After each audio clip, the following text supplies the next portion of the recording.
I'd like to tell you about the strangest secret in the world. Some years ago, the late Nobel Prize-winning Dr. Albert Schweitzer was being interviewed in London, and a reporter asked him, "Doctor, what's wrong with men today?" And the great doctor was silent a moment, and then he said, "Men simply don't think." It's about this that I want to talk with you. We live today in a golden age. This is an era that man has looked forward to, dreamed of, and worked toward for thousands of years. But since it's here, we pretty well take it for granted. We in America are particularly fortunate to live in the richest land that ever existed on the face of the earth, a land of abundant opportunity for everyone. But do you know what happens? Well, let's take 100 men who start even at the age of 25. Do you have any idea what will happen to those men by the time they're 65? These 100 men who all start even at the age of 25 believe they're going to be successful. If you ask any one of these men if he wanted to be a success, he'd tell you he did. And you'd notice that he was eager toward life, that there was a certain sparkle to his eye, an erectness to his carriage, and life seemed like a pretty interesting adventure to him. But by the time they're 65, 1 will be rich. 4 will be financially independent. 5 will still be working. 54 will be broke. Now think a moment. Out of the 100, only 5 make the grade. Now why do so many fail? What has happened to the sparkle that was there when they were 25? What's become of the dreams, the hopes, the plans? And why is there such a large disparity between what these men intended to do and what they actually accomplished? When we say about 5% achieve success, we have to define success. And here's the best definition I've ever been able to find. Success is the progressive realization of a worthy ideal. If a man is working toward a predetermined goal and knows where he's going, that man is a success. If he's not doing that, he's a failure. Success is the progressive realization of a worthy ideal. Rollo May, the distinguished psychiatrist, wrote a wonderful book called Man's Search for Himself. And in this book he says, the opposite of courage in our society is not cowardice. It is conformity. And there you have the trouble today. It's conformity, people acting like everyone else without knowing why, without knowing where they're going. Now think of it. In America right now, there are over 18 million people 65 years of age and older. And most of them are broke. They're dependent on someone else for life's necessities. Now, we learn to read by the time we're 7. We learn to make a living by the time we're 25. Usually by that time, we're not only making a living, we're supporting a family. And yet by the time we're 65, we haven't learned how to become financially independent in the richest land that has ever been known. Why? We conform. And the trouble is that we're acting like the wrong percentage group, the 95 who don't succeed. Now, why do these people conform? Well, they really don't know. These people believe that their lives are shaped by circumstances, by things that happen to them, by exterior forces. They're outer-directed people. A survey was made one time that covered a lot of men, working men, and these men were asked, "Why do you work? Why do you get up in the morning?" 19 out of 20 had no idea. If you ask them, they'll say, well, everyone goes to work in the morning, and that's the reason they do it, because everyone else is doing it. Now let's get back to our definition of success. Who succeeds? The only person who succeeds is the person who is progressively realizing a worthy ideal. He's the person who says, I'm going to become this, and then begins to work toward that goal. I'll tell you who the successful people are. A success is the school teacher who's teaching school because that's what he or she wants to do. The success is the woman who's a wife and mother because she wanted to become a wife and mother and is doing a good job of it. The success is the man who runs the corner gas station because that was his dream. That's what he wanted to do. The success is the successful salesman who wants to become a top-notch salesman and grow and build with his organization. A success is anyone who is doing deliberately a predetermined job because that's what he decided to do deliberately. But only 1 out of 20 does that.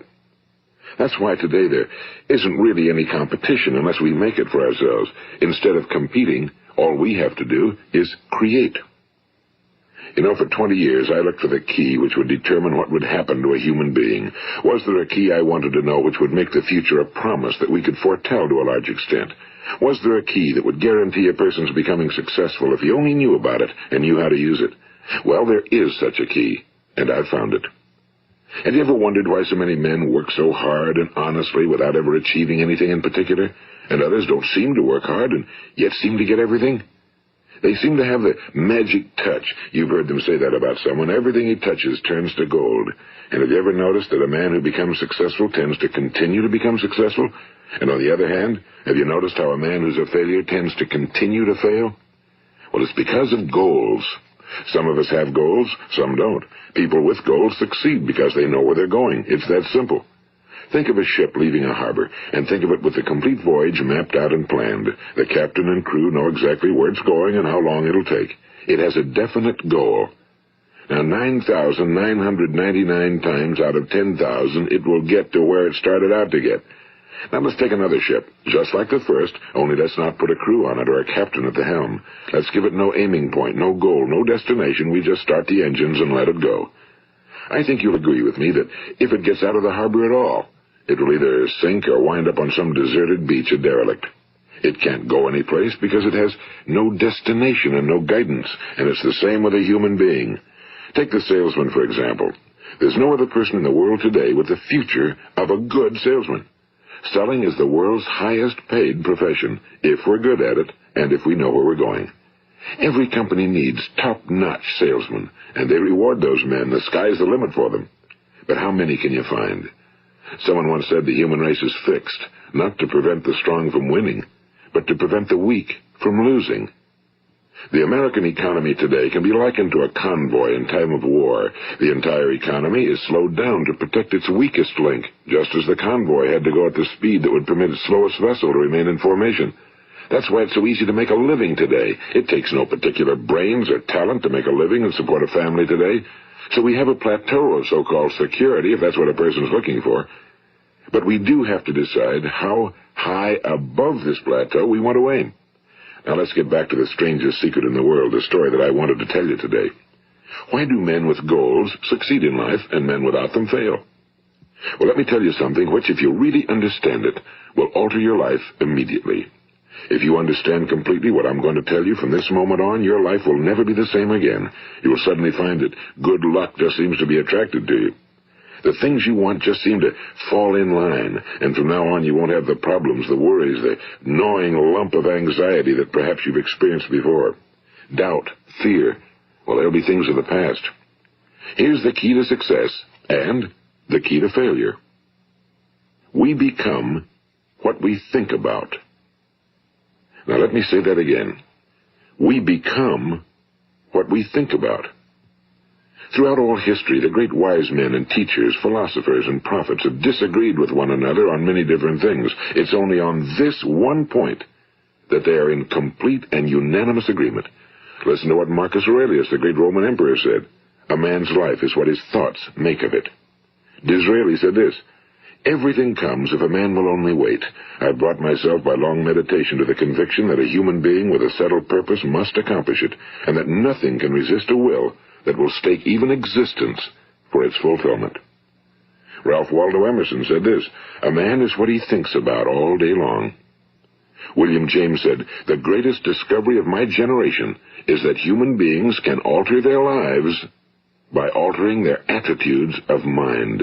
And he also said, we need only in cold blood act as if the thing in question were real, and it will become infallibly real by growing into such a connection with our life that it will become real. It will become so knit with habit and emotion that our interest in it will be those which characterize belief. And he also said, if you only care enough for a result, you will almost certainly attain it. If you wish to be rich, you will be rich. If you wish to be learned, you will be learned. If you wish to be good, you will be good. Only you must then really wish these things and wish them exclusively, and not wish at the same time 100 other incompatible things just as strongly.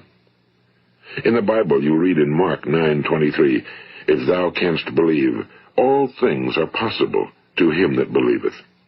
My old friend Dr. Norman Vincent Peale put it this way, this is one of the greatest laws in the universe. Fervently do I wish I had discovered it as a very young man. It dawned upon me much later in life, and I found it to be one of the greatest, if not my greatest discovery outside of my relationship to God. The great law, briefly and simply stated, is that if you think in negative terms, you will get negative results. If you think in positive terms, you will achieve positive results.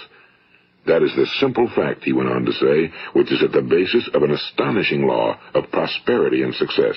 In 3 words, believe and succeed. William Shakespeare put it this way: our doubts are traitors and make us lose the good we oft might win by fearing to attempt.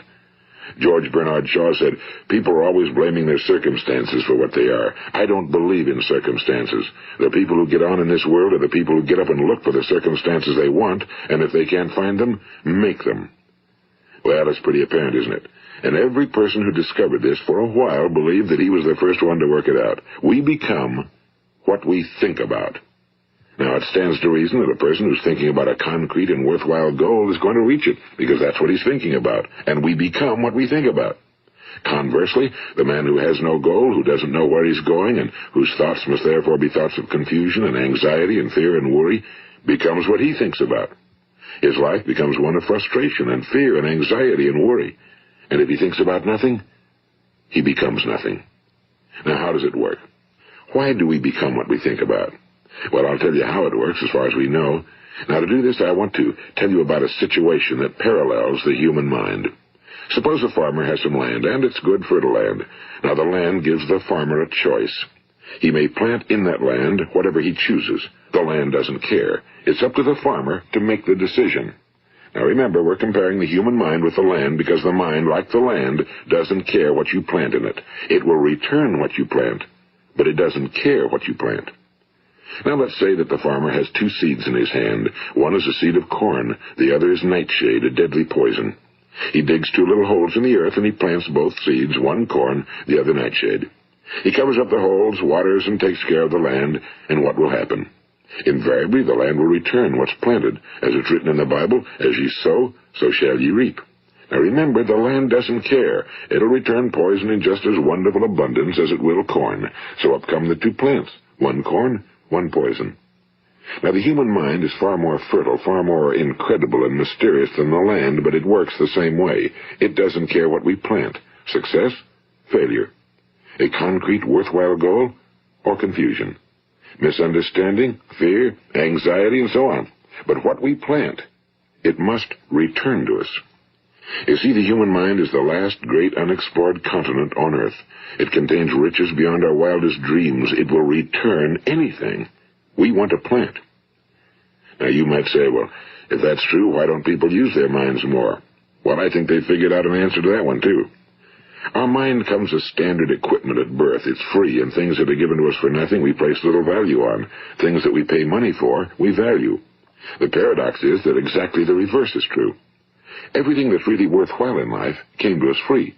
Our minds, our souls, our bodies, our hopes, our dreams, our ambitions, our intelligence, our love of family and children and friends and country, all these priceless possessions are free. But the things that cost us money are actually very cheap and can be replaced at any time. A good man can be completely wiped out and make another fortune. He can do that several times. Even if our home burns down, we can rebuild it. But the things we got for nothing, we can never replace. The human mind isn't used because we take it for granted. Familiarity breeds contempt. It can do any kind of job we assign to it, but generally speaking, we use it for little jobs instead of big, important ones. Universities have proved that most of us are operating on about 10% or less of our abilities. So decide now, what is it you want? Plant your goal in your mind. It's the most important decision you'll ever make in your entire life. What is it you want? Do you want to be an outstanding salesman? A better worker at your particular job? Do you want to go places in your company? In your community? Do you want to get rich? All you've got to do is plant that seed in your mind, care for it, work steadily toward your goal, and it will become a reality. It not only will, there's no way that it cannot. You see, that's a law, like the laws of Sir Isaac Newton, the laws of gravity. If you get on top of a building and jump off, you'll always go down, you'll never go up, and it's the same with all the other laws of nature. They always work. They're inflexible. Think about your goal in a relaxed, positive way. Picture yourself in your mind's eye as having already achieved this goal. See yourself doing the things you will be doing when you've reached your goal. Ours has been called the phenobarbital age, the age of ulcers and nervous breakdowns and tranquilizers, at a time when medical research has raised us to a new plateau of good health and longevity. Far too many of us worry ourselves into an early grave trying to cope with things in our own little personal ways without learning a few great laws that will take care of everything for us. These things we bring on ourselves through our habitual way of thinking. Every one of us is the sum total of his own thoughts. He is where he is because that's exactly where he really wants to be, whether he'll admit that or not. Each of us must live off the fruit of his thoughts in the future, because what you think today and tomorrow, next month and next year, will mold your life and determine your future. You're guided by your mind. I remember one time I was driving through eastern Arizona, and I saw one of those giant earth-moving machines roaring along the road at about 35 miles an hour with what looked like 30 tons of dirt in it, a tremendous, incredible machine, and there was a little man perched way up on top with the wheel in his hands guiding it. And as I drove along, I was struck by the similarity of that machine to the human mind. Just suppose you're sitting at the controls of such a vast source of energy. Are you going to sit back and fold your arms and let it run itself into a ditch? Or are you going to keep both hands firmly on the wheel and control and direct this power to a specific, worthwhile purpose? It's up to you. You're in the driver's seat. You see, the very law that gives us success is a two-edged sword. We must control our thinking. The same rule that can lead a man to a life of success, wealth, happiness, and all the things he ever dreamed of for himself and his family. That very same law can lead him into the gutter. It's all in how he uses it, for good or for bad. This is the strangest secret in the world. Now, why do I say it's strange, and why do I call it a secret? Actually, it isn't a secret at all. It was first promulgated by some of the earliest wise men, and it appears again and again throughout the Bible, but very few people have learned it, understand it. That's why it's strange, and why for some equally strange reason it virtually remains a secret. I believe that you could go out and walk down the main street of your town and ask one man after another what the secret of success is, and you probably wouldn't run into one man in a month who could tell you. Now, this information is enormously valuable to us if we really understand it and apply it. It's valuable to us not only for our own lives, but the lives of those around us, our families, employees, associates, and friends. Life should be an exciting adventure. It should never be a bore.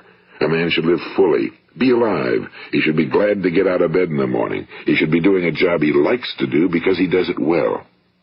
One time I heard Grove Patterson, the great late editor-in-chief of the Toledo Daily Blade, make a speech, and as he concluded his speech, he said something I've never forgotten.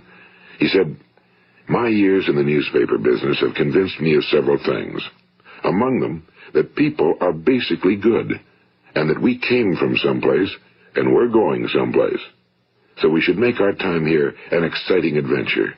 The architect of the universe didn't build a stairway leading nowhere."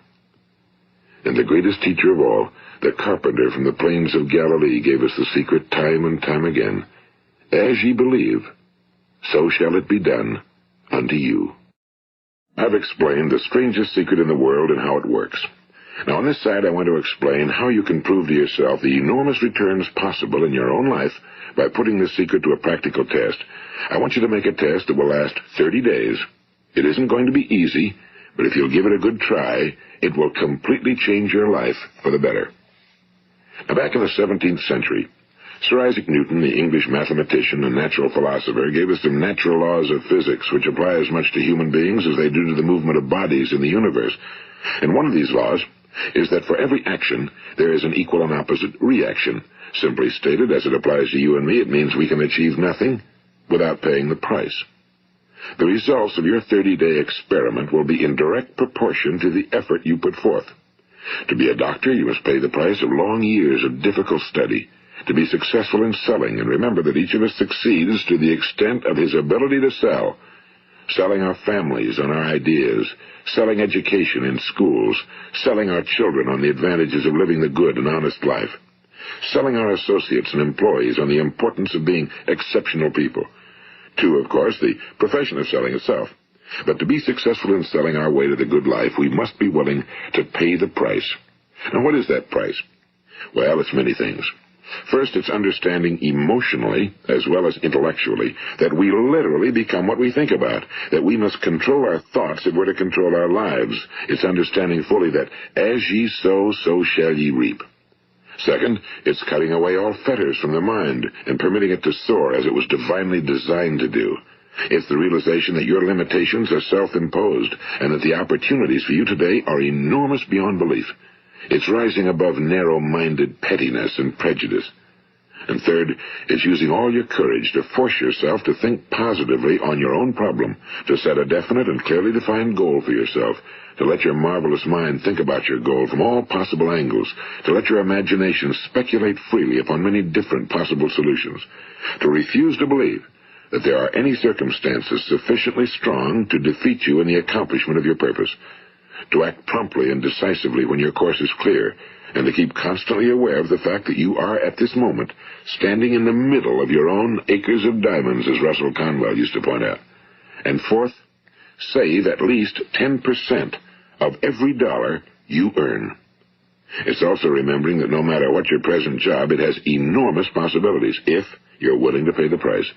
Now let's just go over the important points in the price each of us must pay to achieve the wonderful life that can be ours. It is, of course, worth any price. 1. You will become what you think about. 2. Remember the word imagination and let your mind begin to soar. 3. Courage. Concentrate on your goal every day. 4. Save 10% of what you earn. And 5. Action. Ideas are worthless unless we act on them. Now, I'll try to outline the 30-day test I want you to make. Keep in mind that you have nothing to lose by making this test and everything you could possibly want to gain. There are 2 things that may be said of everyone. Each of us wants something, and each of us is afraid of something. I want you to write on a card what it is you want more than anything else. It may be more money. Perhaps you'd like to double your income or make a specific amount of money. It may be a beautiful home. It may be success at your job. It may be a particular position in life. It could be a more harmonious family. Each of us wants something. Now write down on your card specifically what it is you want. Make sure it's a single goal and clearly defined. You needn't show it to anyone, but carry it with you so that you can look at it several times a day. Think about it in a cheerful, relaxed, positive way each morning when you get up, and immediately you have something to work for, something to get out of bed for, something to live for. Look at it every chance you get during the day and just before going to bed at night. And as you look at it, remember that you must become what you think about, and since you're thinking about your goal, you realize that soon it will be yours. In fact, it's yours really the moment you write it down and begin to think about it. Look at the abundance all around you as you go about your daily business. You have as much right to this abundance as any other living creature. It's yours for the asking. Now we come to the difficult part. Difficult because it means the formation of what is probably a brand new habit, and new habits are not easily formed. Once formed, however, it will follow you for the rest of your life. Stop thinking about what it is you fear. Each time a fearful or negative thought comes into your consciousness, replace it with a mental picture of your positive and worthwhile goal. And there will come times when you'll feel like giving up.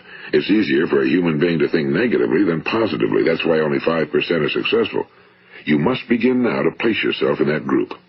For 30 days, you must take control of your mind. It will think about only what you permit it to think about. Each day for this 30-day test, do more than you have to do. In addition to maintaining a cheerful, positive outlook, give of yourself more than you've ever done before. Do this knowing that your returns in life must be in direct proportion to what you give. The moment you decide on a goal to work toward, you're immediately a successful person. You are then in that rare and successful category of people who know where they're going. Out of every 100 people, you belong to the top 5. Don't concern yourself too much with how you're going to achieve your goal. Leave that completely to a power greater than yourself. All you have to do is know where you're going. The answers will come to you of their own accord and at the right time. Remember these words from the Sermon on the Mount, and remember them well. Keep them constantly before you this month of your test. Ask, and it shall be given you. Seek, and ye shall find. Knock, and it shall be opened unto you.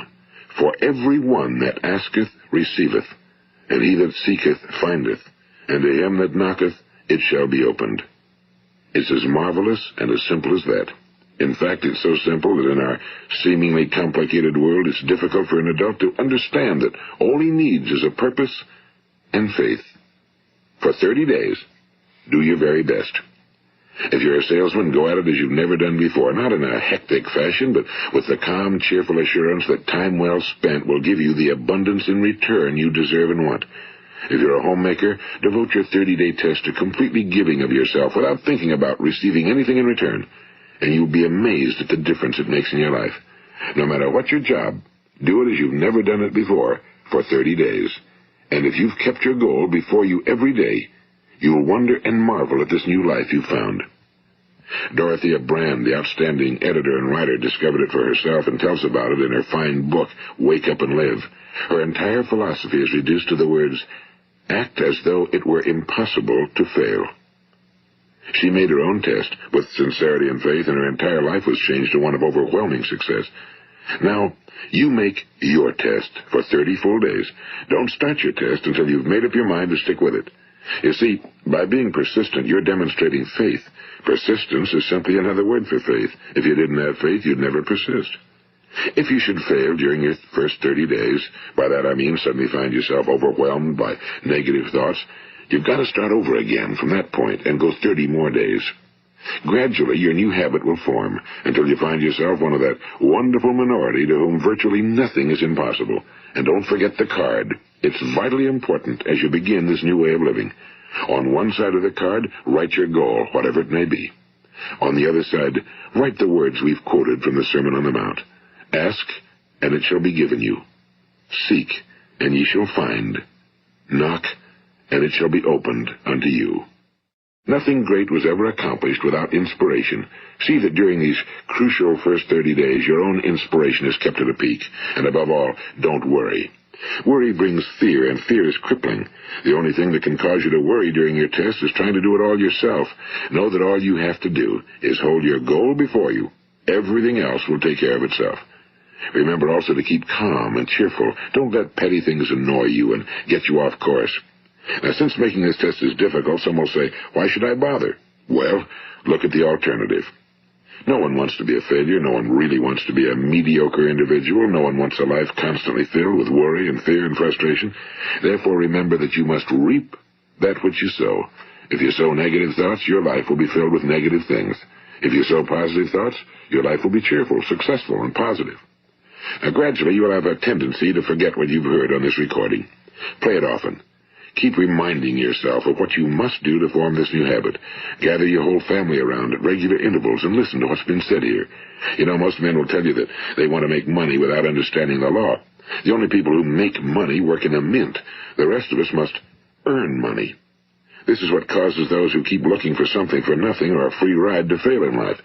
The only way to earn money is by providing people with services or products which are needed and useful.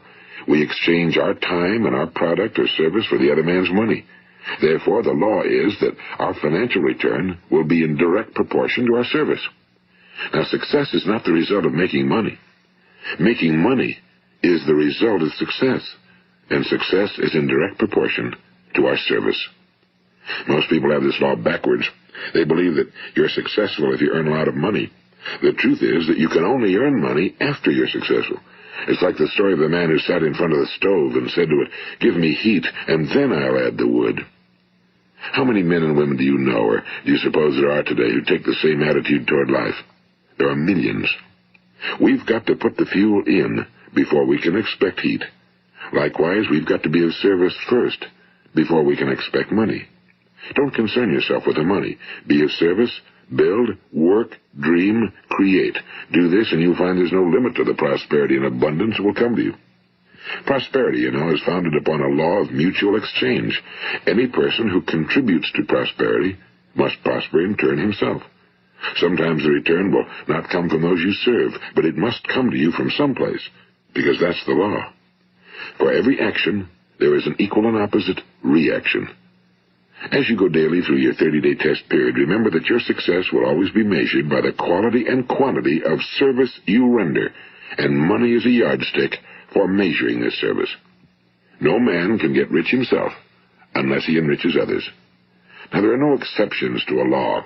You can drive down any street in America and from your car estimate the service that's being rendered by the people living on that street. Had you ever thought of this yardstick before? It's interesting.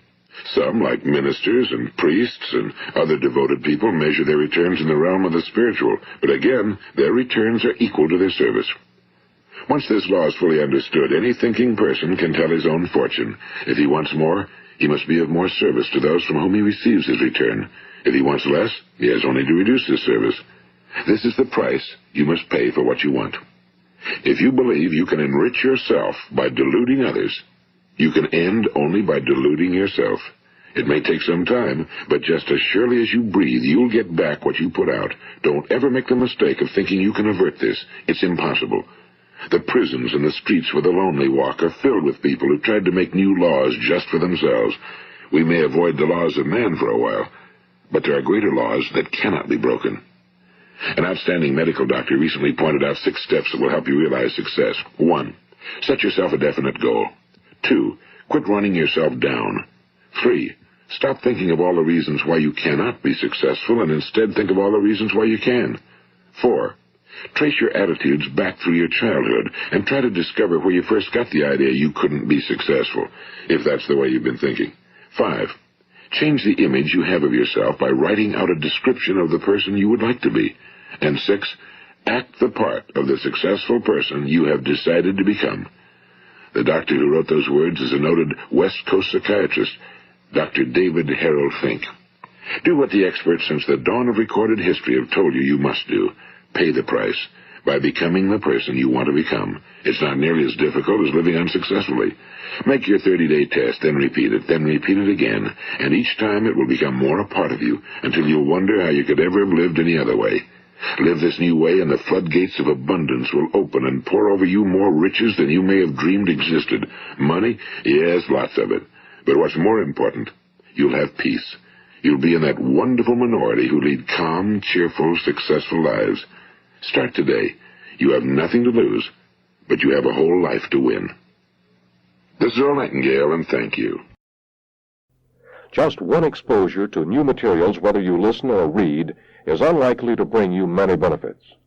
But through the power of spaced repetition, you can listen to this tape many times and increase your understanding and retention with each repetition.